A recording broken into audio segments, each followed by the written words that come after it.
Breaking news చూస్తున్న Maoist party కేంద్ర committee కీలక ప్రకటన చేసింది. కేంద్ర కమిటీ అధికార ప్రతినిధి అభయ్ పేరుతో ఒక లేఖను విడుదల చేసింది. ఆ లేఖలో మల్లోజుల మరియు ఆసన్న విప్లవ ద్రోహులని చెప్పి అభయ్ పేర్కొన్నారు. వారిని ప్రజలే శిక్షిస్తారని చెప్పి కూడా అభయ్ అన్నారు. అందులో ఇద్దరిని పార్టీ నుంచి బహిష్కరిస్తున్నాం. మల్లోజుల భార్య లొంగిపోయినప్పటి నుంచే ఆయనకు మహారాష్ట్ర సర్కార్తో సంబంధాలు మొదలయ్యాయి. పార్టీ శత్రువులకు ఏనాడు లొంగిపోదు, పార్టీ పునర్నిర్మాణానికి ప్రయత్నిస్తామని చెప్పి అభయ్ ఆ లేఖలు రాసుకొచ్చారు. వరుసగా నేతల లొంగుబాటుపై మావోయిస్టు పార్టీ స్పందించింది. మావోయిస్టు పార్టీ కేంద్ర కమిటీ అధికార ప్రతినిధి అభయ్ పేరుతో ఈ లేఖ విడుదలైంది. సోను అలియాస్ మల్లోజుల, వేణుగోపాల్, సతీష్లు విప్లవ ద్రోహులు అని చెప్పి అభయ్ అందులో పేర్కొన్నారు. శత్రువుకు లొంగిపోయిన సోను, సతీష్లను శిక్ష విధించాలి అని చెప్పి కూడా అభయ్ ఆ లేఖలో రాసుకొచ్చారు. సోను, సతీష్ ముఠాను పార్టీ నుంచి బహిష్కరిస్తున్నాం. ఈ లొంగుబాటు విప్లవ ద్రోహం అని చెప్పి పార్టీ విచ్ఛిన్నకర చర్య అని చెప్పి అభయ్ అందులో రాసుకొచ్చారు. 2011 చివరి నుంచి దండకారణ్యం విప్లవోద్యమం వెనుకంజకు గురవుతుందన్నారు అభయ్. 2018 నాటికి దేశవ్యాప్త విప్లవోద్యమం వెనకబడిందన్నారు. అప్పటి నుంచే సోనులో రాజకీయ బలహీనతలు బయటకు వచ్చాయి. 2020లో జరిగినటువంటి కేంద్ర కమిటీ సమావేశంలో దండకారణ్యంలో విప్లవాచరణలో కొన్ని లోపాలపైన సోను ఓ నివేదికను ప్రవేశపెట్టాడు. అయితే ఆ నివేదికను కేంద్ర కమిటీ తిరస్కరించింది. సోను తప్పుడు భావాలను సరిదిద్దేందుకు కేంద్ర కమిటీ పొలిట్ బ్యూరో ప్రయత్నించాయి. మావోయిస్టు పార్టీ 2024 జనవరి నుంచి మొదలైనటువంటి ఆపరేషన్ కగారుతో విప్లవకారులందరూ కూడా శత్రుదాడులను ఎదుర్కొంటూ పనిచేసే పరిస్థితి ఏర్పడింది. అయితే సోనులో స్వార్థం, సుఖాలు పెరిగిపోయాయి. ఇక ఆయనలో ప్రాణభీతి పెరిగింది. ఆ విషయాన్ని నిజాయితీతో అంగీకరించడానికి సోను సిద్ధపడలేదు. చివరాఖరణ ఆయన మహారాష్ట్ర ప్రభుత్వం చేతిలో లొంగిపోయారు. సో ఆసన్న లెఫ్ట్ సైడ్లో మనకు కనబడుతున్న ఫోటోలో కనిపించే వ్యక్తి, అండ్ రైట్ సైడ్లో మహారాష్ట్ర ముఖ్యమంత్రి దేవేంద్ర ఫడ్నవీస్తో ఆయన లొంగిపోతున్నటువంటి మల్లోజులకు సంబంధించి ఆ విజువల్ మనం చూస్తున్నాం. అయితే 2011లో తన భార్య లొంగిపోయిన తర్వాత నుంచి ఆయనకి మహారాష్ట్ర రాజకీయాలతో సత్సంబంధాలు ఏర్పడ్డాయని చెప్పి అభయ్ ఈ లేఖలో రాసుకొచ్చారు. అయితే ఆయనకి స్వార్థం ఎక్కువైంది, సుఖాలు ఎక్కువైపోయాయి, అందుకే ఈ రకమైన నిర్ణయం తీసుకున్నారని చెప్పి రాసుకొచ్చారు. సుమారుగా 3 పేజీలతో కూడినటువంటి ఒక బహిరంగ లేఖని అభయ్ పేరుతో భారత మావోయిస్టు పార్టీ ఈ లేఖని విడుదల చేసింది కేంద్ర కమిటీ. అయితే ఇద్దరిని కూడా ప్రజలే శిక్షిస్తారు. మల్లోజుల, ఆసన్న ఇద్దరు కూడా విప్లవ ద్రోహులే, వాళ్ళిద్దరిని కూడా ప్రజలే శిక్షిస్తారు అని చెప్పి ఆ లేఖలు రాసుకొచ్చారు. ఇద్దరిని పార్టీ నుండి బహిష్కరిస్తున్నాం. తన భార్య లొంగిపోయిన నాటి నుంచి కూడా మహారాష్ట్ర సర్కార్తో ఆయనకు సంబంధాలు ఏర్పడ్డాయి. పార్టీ శత్రువులకు ఏనాడు లొంగిపోదు, పార్టీ పునర్నిర్మాణానికి ప్రయత్నిస్తామని చెప్పి అభయ్ రాసుకొచ్చారు. ఆ లేఖ మనం చూస్తున్నాం. అభయ్ అధికార ప్రతినిధి కేంద్ర కమిటీ భారత కమ్యూనిస్టు పార్టీ మావోయిస్ట్. ఇది ఆ లేఖ. మా పార్టీ కేంద్ర కమిటీ పొలిట్ బ్యూరో సభ్యుడు సోను, దండకారణ్య స్పెషల్ కమిటీ సభ్యుడు వివేక్, డీకే, ఎస్జెడ్సి ప్రత్యామ్నాయ సభ్యురాలు దీప, 10 మంది డివిజనల్ కమిటీలు, కమిటీ సభ్యులు, పార్టీ సభ్యులు 61 మందితో అక్టోబర్ 14న మహారాష్ట్ర ముఖ్యమంత్రి దేవేంద్ర ఫడ్నవీస్ సమక్షంలో గచ్చిరోలిలో పోలీసులకు లొంగిపోయి జనజీవన స్రవంతిలో కలిశారు. మా పార్టీకి విప్లవ ప్రజలకు చెందినటువంటి 50 తుపాకుల్ని శత్రువులకు అప్పగించారు. ఈ లొంగుబాటు విప్లవ ద్రోహం, పార్టీ విచ్ఛిన్నకర చర్య, విప్లవ ప్రతిఘాతకత. అంటే పార్టీకి సంబంధించిన ఆస్తి అని చెప్పి అందులో రాసుకొస్తున్నారు. పార్టీకి సంబంధించినటువంటి 50 తుపాకులని శత్రువులకు అప్పగించారు. 2011 చివరి నుండి గడ్డు స్థితిని ఎదుర్కొంటూ వచ్చినటువంటి దండకారణ్య విప్లవోద్యమం, దేశవ్యాప్త విప్లవోద్యమం 2018 నాటికి తాత్కాలిక వెనుకంజకు గురయ్యాయి. అప్పటి నుంచి సోనులో రాజకీయ బలహీనతలు బయటపడుతూ వచ్చాయి. 2020 డిసెంబర్లో జరిగినటువంటి కేంద్ర కమిటీ సమావేశంలో సోను దండకారణ్య విప్లవాచరణలో కొన్ని లోపాలపై స్వీయాత్మక విశ్లేషణతో కూడిన నిర్ధారణను చేస్తూ ఒక పత్రాన్ని ప్రవేశపెట్టాడు. దాన్ని కేంద్ర కమిటీ తిరస్కరించింది. ఆ తర్వాత ఎప్పటికప్పుడు జరుగుతూ వచ్చిన కేంద్ర కమిటీ పొలిట్ బ్యూరో సమావేశాల్లో ఆయనలోని తప్పుడు రాజకీయ భావాలను విమర్శించి సరిదిద్దడానికి సిసి పీబీలు కృషి చేశాయి. 2011లో జరిగిన దండకారణ్య స్పెషల్ జోన్లో కమిటీ చాలా కీలకమైనటువంటి ఆ ప్రకటన చేసింది. అయితే రాజకీయ భావాలను విమర్శించి సరిదిద్దడానికి ప్రయత్నం చేస్తే తీవ్రంగా విమర్శించి వాటిని సరిదిద్దుకోవాలని కేంద్ర కమిటీ కోరడంతో ఆ తర్వాత జరుగుతూ వచ్చినటువంటి డీకే ఎస్జెడ్సి సమావేశాల్లో సభ్యులు ఆయనలోని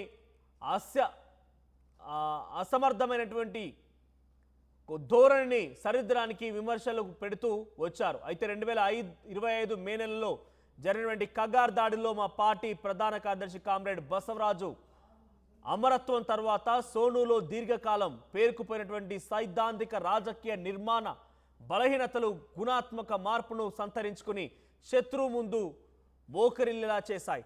సో బసవరాజు మరణం తర్వాత నుంచి సోనులో కీలకమైనటువంటి మార్పులు వచ్చాయి.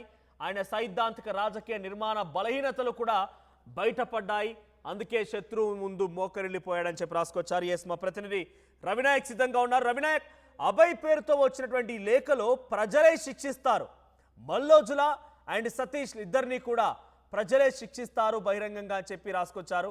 చాలా కీలకమైనటువంటి 3 పేజీలతో కూడిన ఒక బహిరంగ లేఖను కూడా మావోయిస్ట్ పార్టీ విడుదల చేసింది. సో ఇప్పుడు లేఖ ద్వారా ఎటువంటి చర్చ జరుగుతోంది, ఏం జరగవచ్చు భవిష్యత్తులో, మావోయిస్టు పార్టీకి సంబంధించి ఇంకెవరైనా లొంగుబాటుకు గులవారన్నా కూడా లొంగిపోవాలన్నా కూడా తనను సంప్రదించాలని ఆసన్న ఒక నెంబర్ను కూడా విడుదల చేశాడు. చాలా పెద్ద ఎత్తున చర్చలు జరుగుతున్నాయి కూడా. సో ప్రస్తుతానికి ఈ లేఖ ఎటువంటి రెస్పాన్స్ ఇవ్వచ్చు, ఎటువంటి రియాక్షన్ రావచ్చు? ఎస్ మనోజ్, మనము ప్రస్తుతం చూస్తున్న లేఖ ఏదైతుందో ఈ లేఖ ఇప్పుడు దేశవ్యాప్తంగా సంచలనంగా మారిన పరిస్థితి. అయితే పార్టీలో గతంలో చర్చ జరిగింది. మావోయిస్టు పార్టీలో చర్చ అనంతరమే ఒక వర్గం లొంగిపోతుందని ఒక పెద్ద చర్చ భారతదేశ వ్యాప్తంగా జరిగింది. ముఖ్యంగా తెలంగాణలో సంబంధించిన తెలుగు నాయకులే అక్కడ మెజార్టీ నాయకులు కాబట్టి ఈ అంశంలో చాలా సీరియస్ గా మనం చూడవలసి వస్తుంది. అయితే ప్రధానంగా ఇటు మల్లోజుల వేణుగోపాల్తో పాటు సతీష్, రూపేష్, అదేవిధంగా ఆశన్నకు సంబంధించి తక్కలపల్లి వాసుదేవరావుకు సంబంధించిన అంశం ఇప్పుడు హాట్ టాపిక్ గా మారింది. ప్రధానంగా దీంట్లో మావోయిస్టు పార్టీ లెటర్ లో ట్యాగ్ లైన్ చేస్తూ పదే సోనుదాదా గురించి, సోనుదాదా మీన్స్ మల్లోజుల వేణుగోపాల్ గురించి ప్రధానంగా చెప్పే ప్రయత్నం జరిగింది. మల్లోజుల వేణుగోపాల్ కావచ్చు, సతీష్ కావచ్చు విప్లవ ఘాతకానికి పాల్పడ్డారని చెప్పే ప్రయత్నం. దీంట్లో ప్రధానమైన అంశాన్ని కూడా మావోయిస్టు పార్టీ లేఖలో అధికార ప్రతినిధి అభయ్ చెప్పే ప్రయత్నం జరిగింది. ఆ లేఖ సారాంశం అంతా చూసినట్టు కనుకైతే మావోయిస్టు పార్టీకి సంబంధించిన ఆస్తి, ప్రజలకు సంబంధించిన ఆస్తి, తుపాకులను తీసుకువెళ్లి అటు శత్రువుకు ఇవ్వడం మేము తీవ్రంగా పరిగణిస్తున్నాం. ఇది విప్లవ ద్రోహమే అవుతుంది, విప్లవ ప్రతిఘాతకం అవుతుందని ఈ లేఖలో చెప్పిన పరిస్థితి కనబడింది. ఎట్టి పరిస్థితుల్లో ఎవరైనా లొంగిపోవచ్చు, లొంగిపోవాలనుకుంటే లొంగిపోయే వారిని మేము ఎప్పుడు ఆపం. కానీ లొంగిపోయే ముందు ఆ పార్టీకి సంబంధించిన ఆస్తిని అప్పగించి పోవాలని ఆ లేఖలో చెప్పే ప్రయత్నం. దీంతో పాటు ప్రధానంగా మావోయిస్టు పార్టీలో చాలా కాలంగా 2011 నుండి సోను తన ప్రవర్తన పార్టీకి విరుద్ధంగా పనిచేస్తూ వచ్చాడు. దానికి సంబంధించి ఎప్పటికప్పుడు కేంద్ర కమిటీ కోర్లో, అంటే కేంద్ర కమిటీ ఉంటుంది, కేంద్ర కమిటీ కోర్లో ఉంటుంది. కోర్లో డిసైడ్ చేసే చర్చ అంతా కూడా చాలా సీరియస్ గా పరిగణిస్తారు. ఆ కోర్లో డిసైడ్ అయిన, మళ్ళీ చెప్తున్నా, ఆ కోర్లో డిసైడ్ అయిన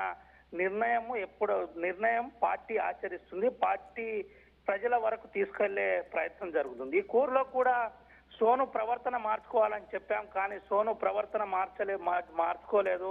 2011, 18, 20 వరకు మావోయిస్టు పార్టీ పలు ప్రాంతాల్లో నిర్మాణం డీలా పడుతూ వచ్చింది. ఆ నిర్మాణం డీలా పడుతున్న తరుణంలోనే ఇటు సోను విలాసవంతమైన వ్యవస్థకు అలవాటు పడ్డారు, సుఖానికి అలవాటు పడ్డారు, పార్టీ పునర్నిర్మాణానికి మర్చిపోయిన పరిస్థితి. అందుకనే సుఖానికి అలవాటు పడ్డారు కాబట్టి అనంతరం శత్రువులకు ఈజీగా లొంగిపోయే ప్రయత్నం జరిగింది. అది పార్టీకి సంబంధించిన గడ్చిరోలి లొంగుబాటులో మహారాష్ట్ర ముఖ్యమంత్రి ఫడ్నవీస్ వద్ద లొంగుబాటులో 50 తుపాకులతో పాటు ప్రధానమైన పార్టీకి సంబంధించిన ఆస్తిని అప్పచెప్పాడని దాంట్లో చెప్పే ప్రయత్నం. అటు ఆ తక్కలపల్లి వాసుదేవరావు అంశంలో కూడా చాలా సీరియస్ గా పరిగణించిన పరిస్థితి. ఆచరణకు సంబంధించి ఆచరణ ఒకవేళ లొంగిపోతే మాకు ఎటువంటి అభ్యంతరం లేదు, కానీ మావోయిస్టు పార్టీకి సంబంధించిన ఆస్తి, ఆయుధాలను, ప్రజలకు సంబంధించిన ఆయుధాలను ఏ విధంగా శత్రువులకు అప్పచెప్తాడో అది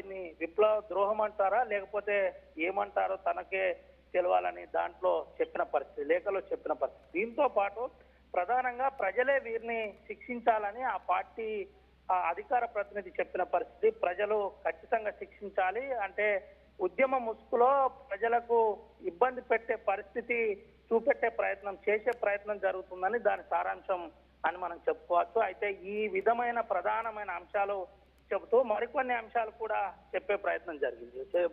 మావోయిస్టు పార్టీలో తాత్కాలికంగా ఏదైతే ఈ రెండు వర్గాల అంశం ఏదైతుందో ఇది తాత్కాలిక ఇబ్బంది మాత్రమే. తాత్కాలిక ఇబ్బందులో ఇలా చాలా సార్లు పార్టీలో వచ్చాయి, కానీ దీన్ని అధిగమిస్తామని మావోయిస్టు పార్టీ అధికార ప్రతినిధి అభయ్ లేఖలో చెప్పిన పరిస్థితి. దీంతో పాటు ఇటు తెలంగాణ రాష్ట్ర కమిటీ అధికార ప్రతినిధి జగన్ కూడా లేఖ విడుదల చేశారు. ఈ జగన్ లేఖ విడుదల చేస్తూ ప్రధానమైన కొన్ని తెలంగాణలో జరిగిన అంశాలకు ఉదాహరణగా చూపెట్టే ప్రయత్నం చేశారు. ఇటు దాంట్లో జడల నాగరాజు నుంచి మొదలుకొని కొంతమంది గురించి క్లియర్ గా ఆ లేఖలో చెప్పే ప్రయత్నం చేశారు. చాలా మంది విప్లవానికి ఘాతకానికి ఒడిగట్టిన వారు అందరూ కూడా ఏ విధమైన శిక్ష పడింది, ఏం జరిగిందో తెలిసిందే. ఇప్పుడు కూడా రానున్న రోజుల్లో కూడా సోను కావచ్చు, సోనుతో పాటు ఎవరైతే సతీష్ ఉన్నాడో సతీష్ కూడా అదే పరిస్థితి ఉంటుందని చెబుతున్న పరిస్థితి, అదే శిక్ష పడుతుందని చెబుతున్న పరిస్థితి. జడల నాగరాజు లాంటి విప్లవ ద్రోహులు కూడా కాలగర్భంలో కలిసిపోయారని ఇటు జగన్ ప్రస్తావించే ప్రయత్నం జరిగింది. ఇటు అభయ్ అయితే చాలా క్లియర్ గా ప్రజలే శిక్షించాలి, ప్రజలే నిర్ణేతలు, ముసుగు మార్చి మీ దగ్గరికి వచ్చే ప్రయత్నం జరుగుతుంది. ఇదంతా కూడా ఇటు ఇండైరెక్ట్ గా ప్రభుత్వాలే చేపడుతున్నాయని చెప్పే ప్రయత్నం. ప్రభుత్వాలు పార్టీ రంగు మార్చి, పార్టీ సిద్ధాంతాన్ని, పార్టీ లైన్ మార్చి ఇటు మళ్ళీ మరో ఉద్యమంగా చూపెట్టే ప్రయత్నం చేసే ప్రయత్నానికి చేస్తున్నారు. ఇటు మావోయిస్టు పార్టీలో కూడా ఒక నంబర్ ఇచ్చి అందరితో మోటివేషన్ చేసే ప్రయత్నం. దీంతో పాటు మావోయిస్టు పార్టీలో ఇంకా కొంతమందిని లొంగ విధంగా జనజీవన స్రవంతిలో కలిసే విధంగా ఏర్పాట్లు చేసే ప్రయత్నం. ఇలాంటి కుట్రలను తిప్పికొట్టాలి. ఇది పార్టీ లైన్ కాదు, మావోయిస్టు పార్టీ ఎప్పటికీ ఎవరికి తలవంచదని దీంట్లో చాలా క్లియర్ గా చెప్పడం జరిగింది. ప్రధానంగా ఇది చెబుతూ మరికొన్ని విషయాలు కూడా చెప్పే ప్రయత్నం. ఇటు వాసుదేవరావు సోను కూడా మీడియాతో మాట్లాడుతూ కొన్ని సోషల్ మీడియా మాధ్యమాల్లో మీడియాతో మాట్లాడుతూ మేము తీసుకున్న నిర్ణయం సరి అయింది, ఇప్పుడున్న పరిస్థితిలో బతకడం అవసరం, ఆ ఉద్యమాన్ని ముందుకు తీసుకెళ్లాలంటే ఖచ్చితంగా బతకాలి, ప్రభుత్వాలు మాకు కొన్ని స్పష్టమైన హామీలు ఇచ్చాయని కూడా చెప్పే ప్రయత్నం.